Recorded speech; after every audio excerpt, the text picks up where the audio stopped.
Bien, Entre Ríos Noticias.ar nos encontramos junto a Oliva Cáceres de Taleb, diamantina, radicada en la ciudad de Victoria, aquí hace ya unos años, desde el 2017 aproximadamente, Oliva.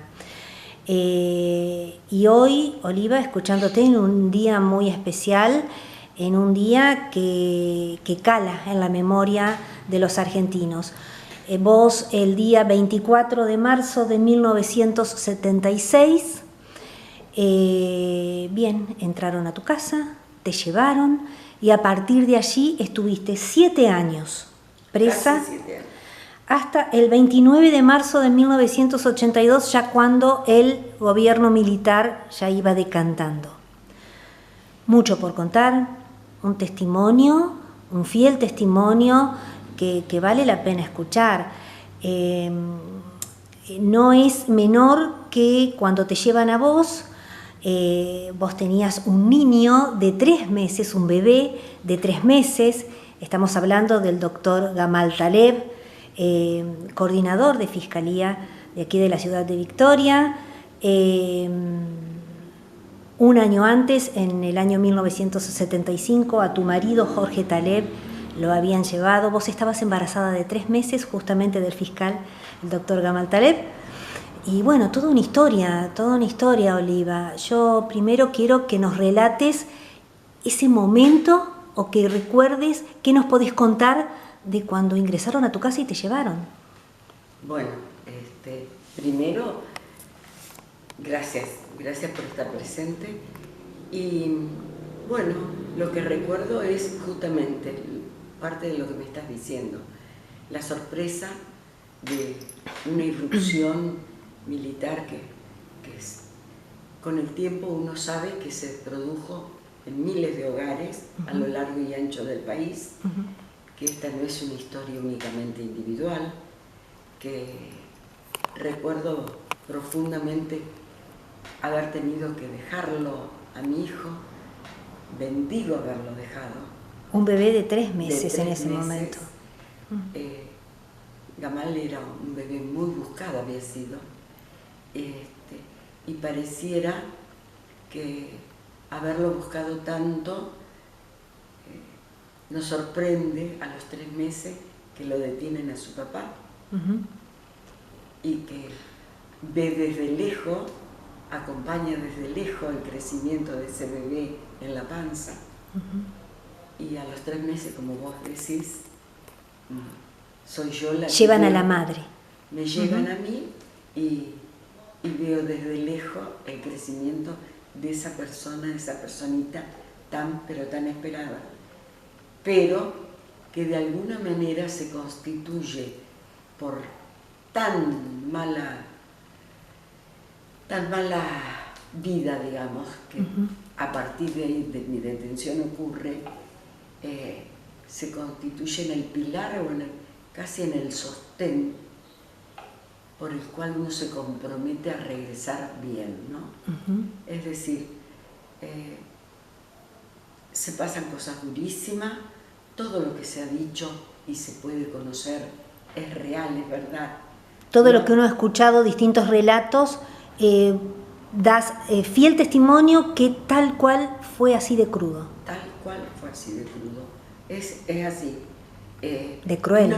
Y de cruel. Pero no solamente por lo que lo vivió uno, sino porque uno ha compartido historias. Yo te decía recién, yo compartí, no con las 1500, porque no estuve con las 1500, pero Devoto era la cárcel de concentración. 1500 mujeres. 1500 mujeres, exacto. Era la cárcel de concentración del país. Y por el Plan Cóndor también había detenidas de Chile, de Paraguay, de Uruguay, creo que 1 o 2 brasileras también. Es decir, vos vas conociendo así, piel a piel, las historias que son todas tan tristes y tan dramáticas como la propia, ¿no?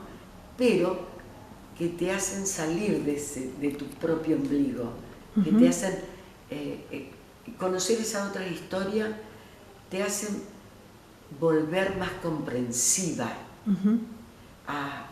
Y te hacen entender el dolor ajeno y también la crueldad ajena. Sí, exacto, pero vamos a contextualizar tu circunstancia de ese momento.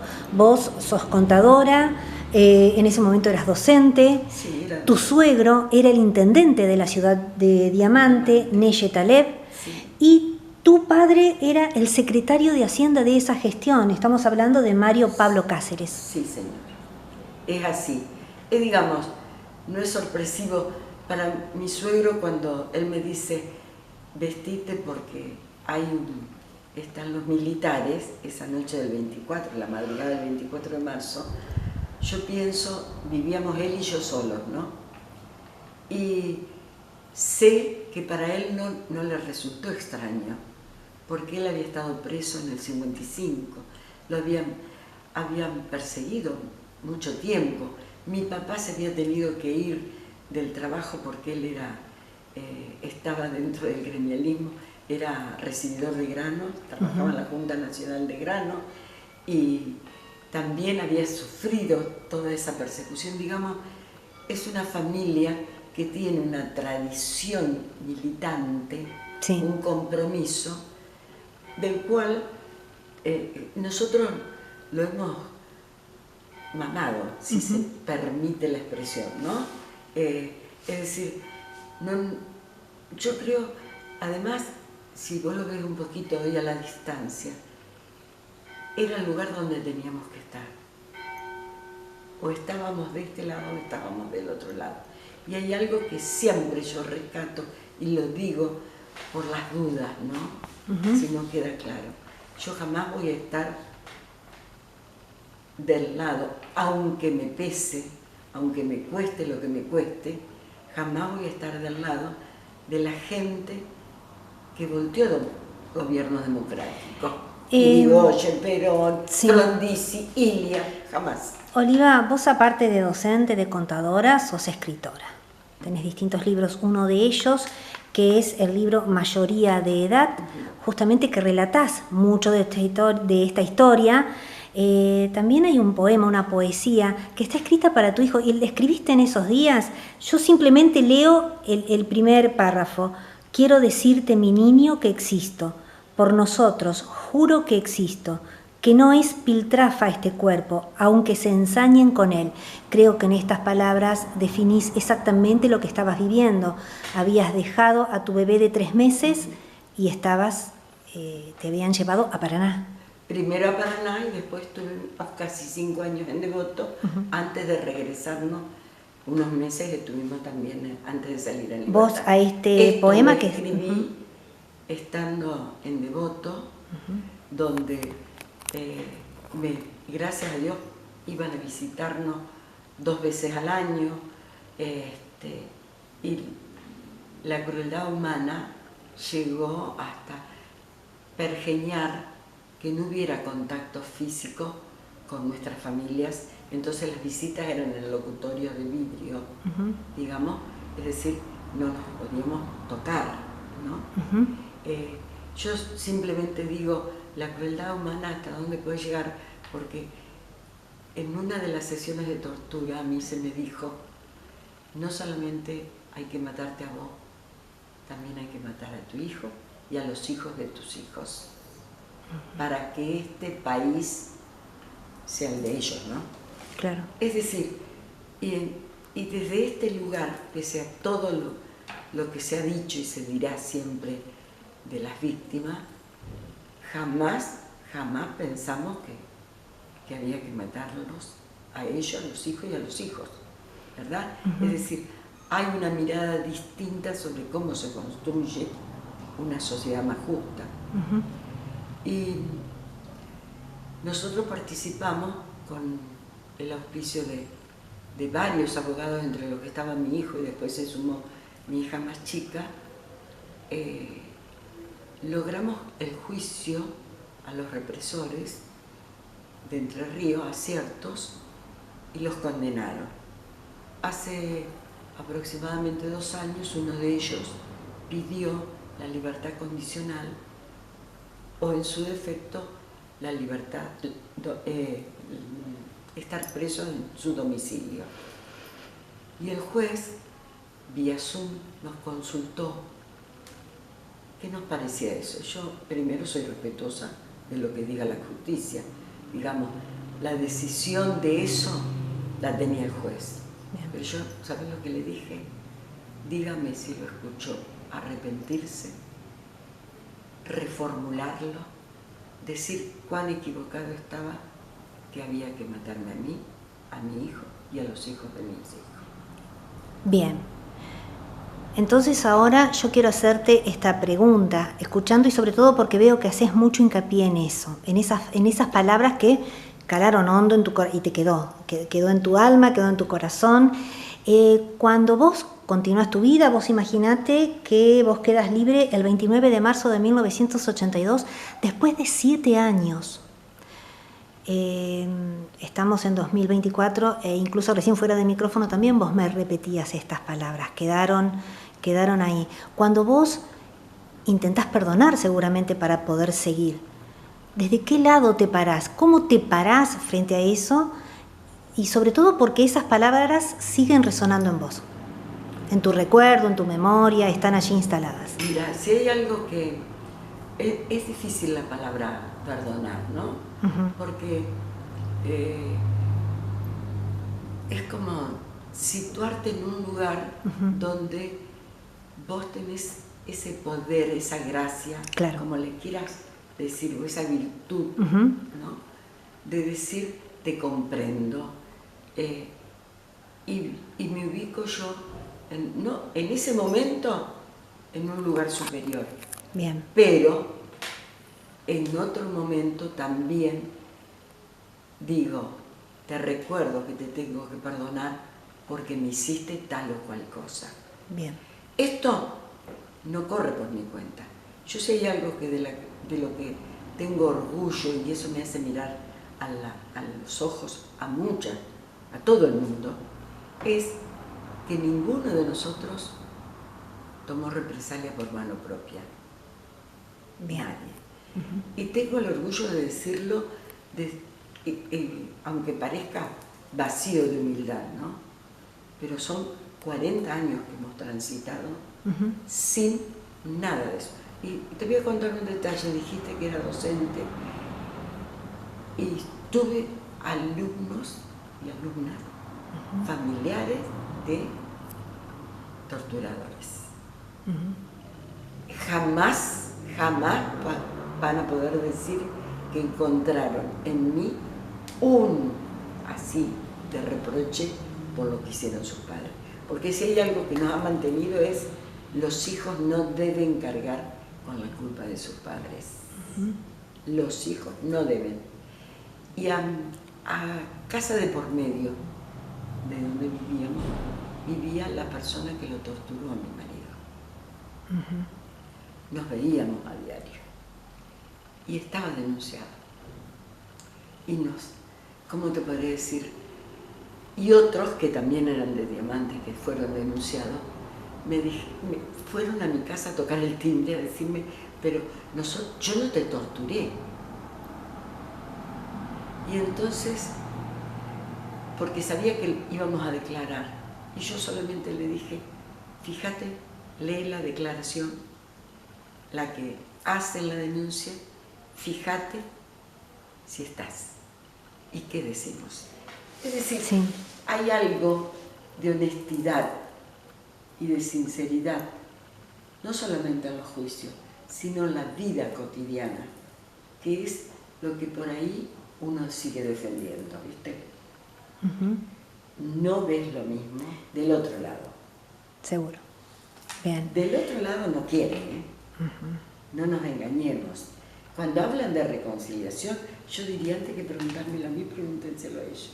Si ellos no nos han dicho dónde, yo se lo pregunté en la cara. Quiero que me digas quién era fulano.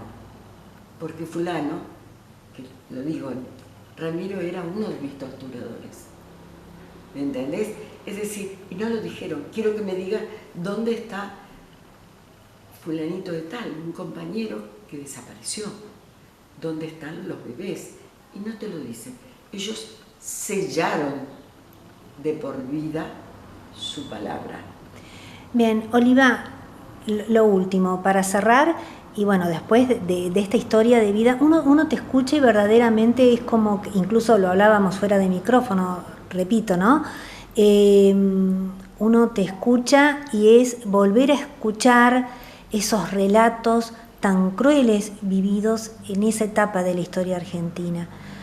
Vos hoy en día tenés un hogar pleno, hijos, nietos, uno entra aquí a tu casa y esto es un hogar, hay mucha vida. Digo, ¿cuál es el legado que vos querés dejarles a tus nietos? Obviamente con tus hijos la relación, el vínculo es otro, tomando en cuenta tu historia de vida, que no es común, es seguramente como la de mucha gente que transcurrió lo mismo en esa etapa, pero bien, hoy en día uno te escucha a vos y cuando relatás todas esas situaciones que no vale la pena traerlos nuevamente al presente, pero que son muy crueles, muy duras. Mira, por empezar, en nuestra familia lo que siempre ha primado es la verdad, ¿no es cierto? Digamos, te cuento una anécdota muy pequeñita.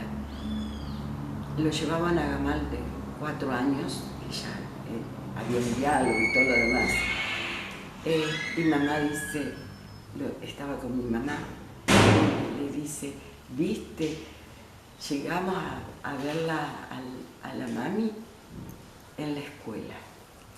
Ajá. Y entonces yo le digo, ¿cómo, mamá? Bueno, le dije que veníamos a la escuela. Entonces le dije, no, mamá, él viene a la cárcel. Bien. ¿Por qué? No quiero que odie la escuela. Mamá no lo deja por estar en una escuela. Mamá no está con él porque está presa.